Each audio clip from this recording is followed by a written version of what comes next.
Hi, and welcome to my Quick Tips on Love video series. I'm Christine Niffen, a therapist and relationship coach versed in all things relationship related. You know, when it comes to the idea of the vanishing self syndrome, I made the same mistakes as everyone else. When it comes to the idea of losing yourself in a relationship, nobody did it better than I used to. You know, I remember my first truly significant relationship. I actually had one friend call another friend and say, "We've lost Christine." I had almost literally disappeared. I wasn't returning calls, I was never available to do things, and naturally this worried them.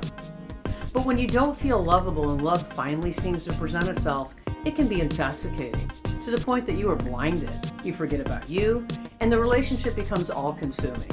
And, as is often the case, it becomes toxic like a drug, with which you suffer greatly when trying to get off of it. So this is what I learned. If this pattern of losing yourself in relationships speaks to you, here's several steps you should take. If you're in a relationship, sit down with your partner and have an honest discussion about your concerns regarding the state of your relationship. Next, if you are the one neglecting yourself, try to identify some places where you can start to let out your individuality. And if you don't really like doing many of the activities that you've been going along with during the relationship, then start to decrease your frequency.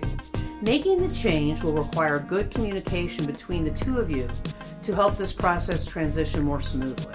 And lastly, get out there and start doing something just for yourself.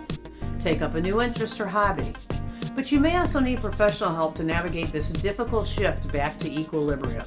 So don't hesitate to seek help if you need it. You will feel much better about the relationship and about yourself.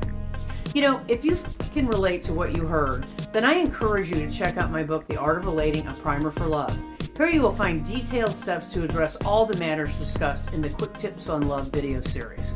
Also, take a minute to explore my website for all sorts of super helpful relationship resources. And be sure to check out the entire Quick Tips on Love video series on my YouTube channel, The Art of Relating.